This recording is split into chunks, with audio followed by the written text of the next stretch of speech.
اپنے اس شعر کے ساتھ حضرت مولانا مفتی گلزار صاحب کو مدعو کر رہا ہوں، جو امام و خطیب ہیں مدنی مسجد مل روڈ کے۔ اہل محفل منتظر ہیں دیر سے عالی وقار، اہل محفل منتظر ہیں دیر سے عالی وقار، آپ کے بند و نسائم کا ہے انہیں انتظار۔ حضرت سے گزارش ہے کہ آئیں اور اپنے بند و نسائم سے سامعین کو مستفیض فرمائیں۔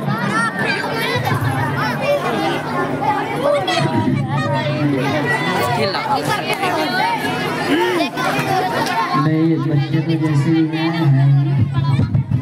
ہمارے بڑوں کے لیے بڑی شرم کی بات ہے۔ دکانوں پر بیٹھے ہیں، پنڈال میں بیٹھے ہیں، دکان پہ تو کل بھی بیٹھ جاؤ گے، دکانیں کل بھی کھلیں گی اور یہ چبوترے کل بھی رہیں گے۔ آپ سے گزارش ہے کہ پنڈال میں بیٹھ جائیں۔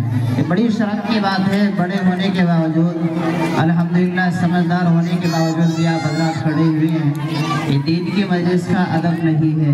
دین کی مجلس کا ادب یہ ہے کہ خاموشی کے ساتھ، سکون کے ساتھ اللہ اور اس کے رسول کی باتیں سنی جائیں۔ بیٹھ جائیے، جو سامنے کھڑے ہیں نیچے بیٹھ جاؤ، نیچے بیٹھ جاؤ، خاموشی کے ساتھ سنیں۔ بھائی بیٹھ جاؤ نیچے۔ بسم اللہ الرحمن الرحیم۔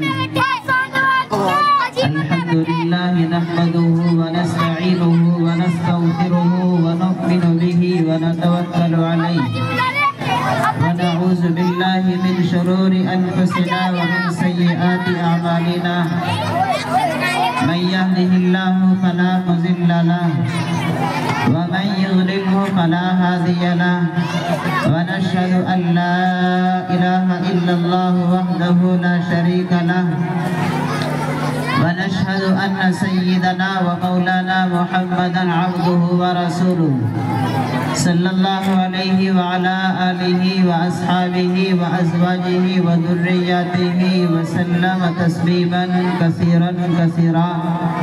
اما بعد، اعوذ باللہ من الشیطان الرجیم، بسم اللہ الرحمن الرحیم۔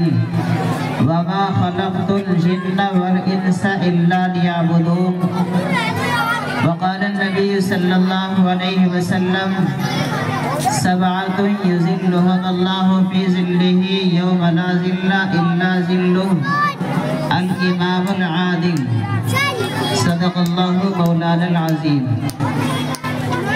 عزیزان گرامی قدر، معزز حاضرین، بزرگوں، دینی بھائیوں، برسر اسٹیج تشریف فرما معزز علماء کرام، ائمہ اعظام، حضور اقدس صلی اللہ تعالیٰ علیہ وسلم کی حدیث مبارکہ کا ایک چھوٹا سا ٹکڑا آپ حضرات کے سامنے پڑھا ہے۔ اللہ تعالیٰ سے دعا ہے کہ اللہ تعالیٰ مجھے اس حدیث مبارکہ کی روشنی میں چند باتیں آپ حضرات کے سامنے پیش کرنے کی توفیق نصیب فرمائے۔ بزرگوں اور دینی بھائیوں، حضور پاک صلی اللہ تعالیٰ علیہ وسلم نے ارشاد فرمایا کہ جب انسان اس دنیا سے پردہ فرما چکا ہوگا تو اس کا واسطہ عالم آخرت سے پڑے گا، اور عالم آخرت میں اللہ رب العزت والجلال میدان محشر قائم فرمائیں گے۔ جب سے اللہ تعالیٰ نے یہ دنیا بنائی اور قیامت تک جتنی بھی مخلوق پیدا ہوگی، میدان محشر میں وہ ساری مخلوق جمع ہوگی، اور وہ میدان محشر ایسا پرآشوب ماحول ہوگا، ایسی سخت گھڑی ہوگی، ایسا کٹھن مرحلہ ہوگا، اللہ رب العزت والجلال وہاں غضبناک ہوں گے۔ کسی کی یہ ہمت، یہ جرأت نہ ہو سکے گی کہ وہاں کوئی کلام کر سکے۔ لا يتکلمون الا من اذن له الرحمن وقال صوابا۔ اگر کوئی کلام کرے گا، گفتگو کرے گا تو وہ صرف اللہ کی اجازت سے۔ ایسی پریشانی کا عالم ہوگا، وہاں ہر انسان پریشانی کے عالم میں مبتلا ہوگا، ہر انسان کو اپنی پڑی ہوئی ہوگی۔ یوم یفر المرء من اخیہ وأمه وأبيه وصاحبته وبنيه۔ اللہ رب العزت والجلال اپنے پاک کلام میں ارشاد فرماتے ہیں کہ وہ ایسی پرآشوب گھڑی ہوگی، ایسا دردناک مرحلہ ہوگا کہ وہاں بھائی بھائی سے بھاگے گا، ماں بیٹے سے بھاگے گی، باپ اپنی اولاد سے راہ فرار اختیار کرے گا۔ جو رشتہ دار یہاں اپنے سمجھے جاتے تھے، جو اعزاء اقربا یہاں اپنے سمجھے جاتے تھے، جو اپنا حق جتلاتے تھے، جس اولاد کو انسان بے انتہا چاہتا ہے اور جس بیٹی کو انسان بے انتہا چاہتا ہے، جس بیٹے سے انسان بے پناہ محبت کرتا ہے، لیکن وہ گھڑی ایسی ہوگی، وہ مرحلہ ایسا ہوگا کہ ہر انسان ایک دوسرے سے راہ فرار اختیار کرے گا کہ کہیں یہ میرے سے نیکی طلب نہ کر لے۔ وہاں ہر انسان پسینے میں ڈوبا ہوا ہوگا۔ اللہ کے نبی صلی اللہ علیہ وسلم نے ارشاد فرمایا کہ وہاں ہر انسان برہنہ ہوگا، ننگے بدن ہوگا۔ حضرت عائشہ صدیقہ رضی اللہ عنہا نے فرمایا، یا رسول اللہ، اس وقت میں جب انسان برہنہ ہوں گے، اس وقت میں جب انسان ننگے بدن ہوں گے تو پھر تو ایک دوسرے کو دیکھتے ہوئے بڑی شرم محسوس ہوگی۔ اللہ کے نبی نے ارشاد فرمایا، اے عائشہ، وہ مرحلہ ایسا ہوگا، وہ گھڑی ایسی ہوگی، وہ کٹھن مرحلہ ایسا ہوگا کہ وہاں کوئی انسان کسی انسان کو نگاہ بھر کر دیکھ ہی نہیں سکے گا، کسی کے اندر یہ جرأت نہیں ہوگی، کسی کے اندر یہ ہمت نہیں ہوگی کہ وہ دوسرے انسان کی طرف نگاہ اٹھا کر دیکھ سکے۔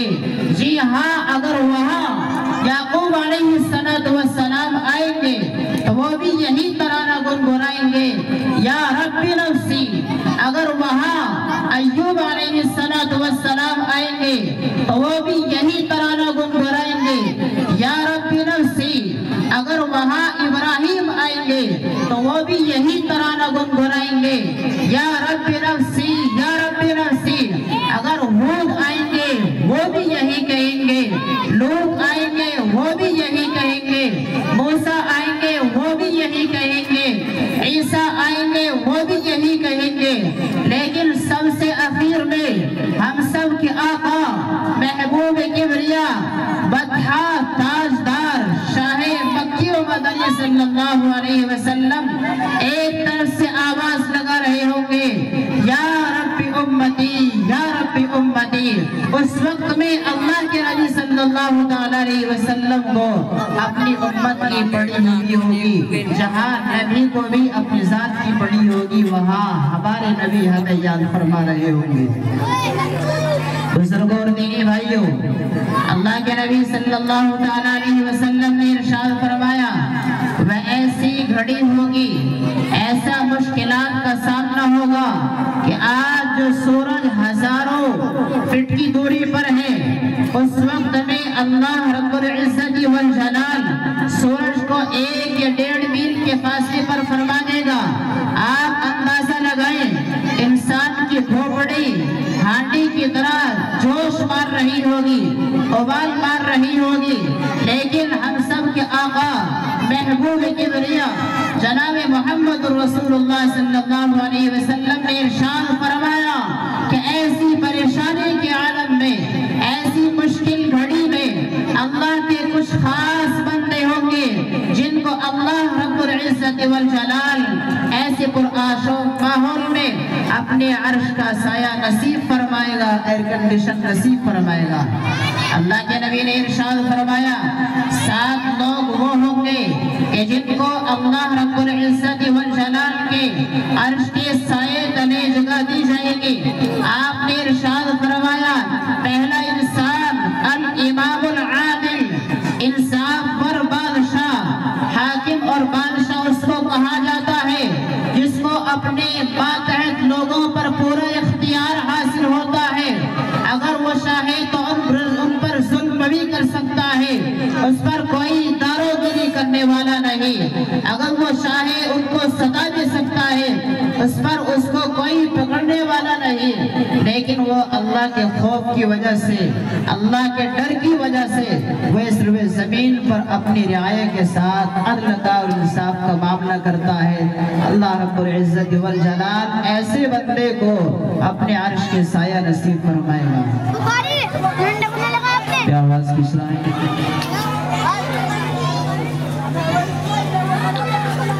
اللہ کے نبی صلی اللہ علیہ وسلم نے ارشاد فرمایا، انصاف اور بادشاہ اللہ کے عرش کے سائے تلے ہوگا۔ مجھے آپ حضرات کے سامنے یہ عرض کرنا ہے کہ اسلام میں انصاف اور بادشاہ کیسے گزرے ہیں، اور آج ہمارا واسطہ اور ہمارا رابطہ کن لوگوں سے ہے، اور آج کس کی سلطنت ہے، آج کس کی بادشاہت ہے، اور ہمارے اسلام میں لوگوں نے کیسی عدل کی حکومت کی ہے، کیسا عدل اور انصاف کا معاملہ کیا ہے۔ جی ہاں، آپ کو لیتا چلوں، آج سے 14.5 سال پہلے کی سرزمین پر جہاں صحابہ کرام رضوان اللہ تعالی علیہم اجمعین زندگی گزار رہے ہیں، آپ کے سب سے پہلے خلیفہ حضرت ابوبکر صدیق رضی اللہ عنہ ہیں، جو آپ کے بعد خلیفہ بنے، اور سب سے پہلے صحابی ہیں حضرت ابوبکر صدیق رضی اللہ عنہ، اور ان کے ایمان کا کیا ٹھکانہ، ان کا ایمان اتنا مضبوط تھا، خدا کی قسم صبح قیامت تک انبیاء کرام علیہ السلام کے بعد اتنا مضبوط ایمان روئے زمین پر کسی کا نہیں ہو سکتا۔ جی ہاں، وہ اللہ کے نبی صلی اللہ علیہ وسلم سے محبت بھی بے انتہا فرماتے ہیں۔ غزوہ تبوک کا موقع ہے، آپ نے ارشاد فرمایا کہ اے میرے صحابہ، چندے کی ضرورت ہے۔ اللہ کے نبی نے درخواست کی ہے، اللہ کے نبی نے پیشکش کی ہے، صحابہ کرام اپنے گھروں کو لوٹ گئے، صدیق اکبر رضی اللہ عنہ اپنے گھر پہنچتے ہیں اور اپنے گھر کا سارا مال اکٹھا کر کے اللہ کے نبی صلی اللہ علیہ وسلم کی خدمت میں پیش فرما دیتے ہیں۔ پھر دوبارہ اپنے گھر لوٹ کر کے آتے ہیں اور دیکھتے ہیں دیوار کی سائیڈ میں ہاتھ پھیر رہے ہیں۔ حضرت عائشہ صدیقہ رضی اللہ عنہ نے عرض کیا، اے ابو جان، اب کیا تلاش کر رہے ہو؟ آپ تو سب کچھ لے گئے تھے۔ آپ نے ارشاد فرمایا کہ عائشہ، مجھے معلوم ہے کہ میں سب کچھ لے گیا تھا، لیکن میں اس لیے آیا ہوں، میرے ذہن میں یہ بات آئی کہ کل جب قیامت کا دن ہوگا، ساری انسانیت وہاں جمع ہوگی، تو اس وقت میں اللہ کے نبی صلی اللہ علیہ وسلم کا سامنا ہوگا، تو کہیں اللہ کے نبی یہ نہ فرما دیں کہ اے ابو بکر، کیا یہی محمد سے محبت کا تقاضا تھا کہ تمہارے گھر سوئی رکھی ہوئی تھی، تم نے اللہ کے نبی کے کہنے پر وہ الا کر رہی تھی؟ یہ محبت ہے اللہ کے نبی صلی اللہ علیہ وسلم سے۔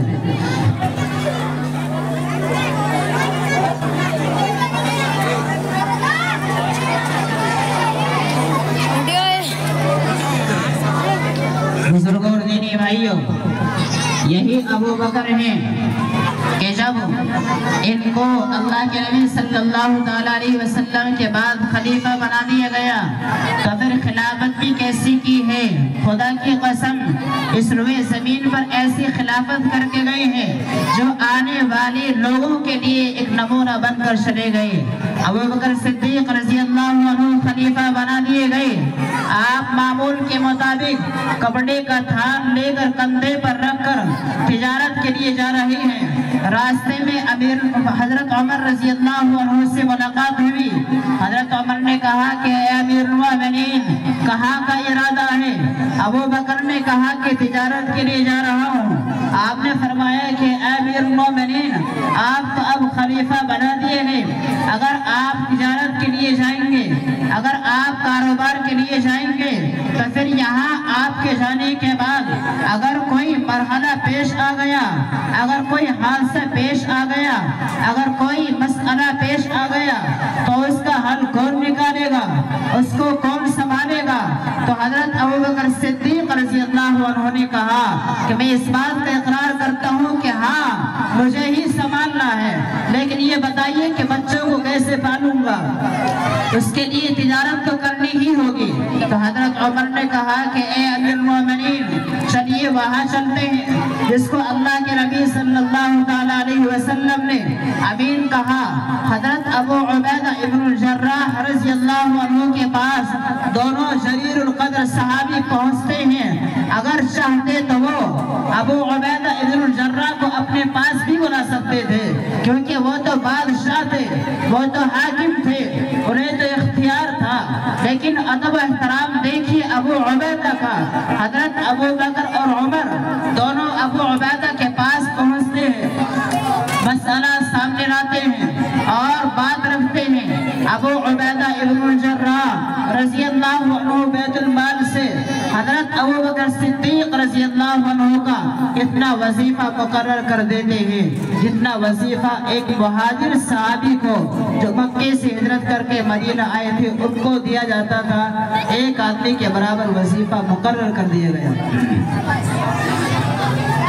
آپ اندازہ لگائیں اگر آج کا بادشاہ ہوتا، آج کا وزیر اعظم ہوتا، آج کا کوئی حاکم اور خلیفہ ہوتا تو وہ یوں کہتا کہ مجھے تو 50 آدمیوں کے برابر تو دو، میں تو حاکم ہوں، میں تو بادشاہ ہوں۔ لیکن آپ دیکھیے حضرت ابوبکر صدیق رضی اللہ عنہ کا وظیفہ ان کو ایک مہاجر صحابی کے برابر طے کیا گیا۔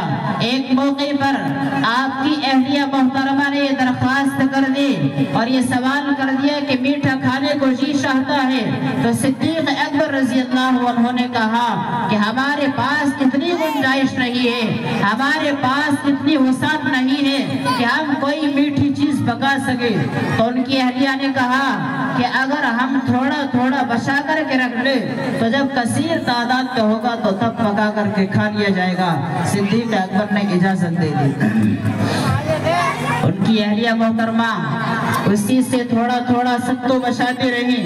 جب کثیر تعداد کو پہنچ گیا تو صدیق اکبر رضی اللہ عنہ کے سامنے رکھا تو آپ نے دیکھا تو آپ نے سوچا کہ پتہ یہ چلتا ہے کہ اس سے کم میں بھی ہمارا کام چل سکتا ہے، تو آپ نے وہ بھی بیت المال میں جمع کروا دیا کہ اس سے کم میں ہمارا کام چل جائے گا۔ حضرت عمر رضی اللہ عنہ کہتے ہیں کہ 2.5 سال آپ کی خلافت رہی، اس 2.5 سال کے عرصے میں آپ نے بیت المال سے جو کچھ بھی دیا تھا آخر عمر میں آپ نے وہ بھی بیت المال میں جمع کروا دیا۔ عمر کہتے ہیں کہ ابو بکر تو ابو بکر تھے لیکن بعد میں آنے والے لوگوں کے لیے مشکلیں کھڑی کر گئے۔ بزرگ اور دین بھائیوں، کہاں سے لاؤ گے ایسے بادشاہ، کہاں سے لاؤ گے ایسے حاکم جو اپنی رعایا کی ساتھ اس طرح کا معاملہ کرتے ہوں، اس طرح کا انصاف کرتے ہوں، جہاں چھوٹے بڑے میں کوئی فرق نہیں ہے، جہاں کسی عہدے والے میں کوئی فرق نہیں ہے۔ اگر ایک مقام ایک عام انسان کا ہے، وہی مقام ایک بادشاہ کا ہے، وہی مقام ایک حاکم کا ہے۔ جی ہاں، جب یہ ابو بکر خلیفہ بنا دیے گئے تو آپ کی خلافت کا دور ہے۔ آپ کی خلافت کے دور میں ایک جگہ سے صدقے کے اونٹ آتے ہیں، آپ نے فرمان جاری کیا کہ جو محتاج ہیں، جو ضرورت مند ہیں، وہ آ کر کے صدقے کے اونٹ لے جائیں۔ آپ کو یہ اعلان ہوا تو مدینے کی گلیوں میں ایک عورت اپنے گھر برتن مانج رہی تھی، اس کے کانوں میں جب یہ آواز پڑی تو اس نے اپنے شوہر سے کہا کہ فرمان شاہی جاری ہوا ہے کہ جو ضرورت مند ہیں وہ آ کر کے صدقے کے اونٹ لے جائیں۔ چنانچہ اس نے اپنے شوہر سے کہا، اس کا شوہر وہاں سے روانہ ہوا ہے، صدیق اکبر کے وہاں پہنچا، دیکھا کہ وہاں عمر بھی موجود ہے، دونوں جلیل القدر صحابی ہیں۔ یہ انسان پہنچ کر کے کبھی ابو بکر کے ادھر آتا ہے، کبھی عمر کے ادھر آتا ہے اور یہ کہتا ہے کہ میں ضرورت مند ہوں، میں محتاج ہوں، لہذا مجھے ضرورت ہے، سب سے پہلے مجھے اونٹ دیا جائے۔ تو ابو بکر صدیق رضی اللہ عنہ اور عمر فاروق رضی اللہ عنہ اس پریشانی میں ہے کہ اونٹوں کی تقسیم کس طرح عمل میں آئے اور کس طرح ان کو تقسیم کیا جائے۔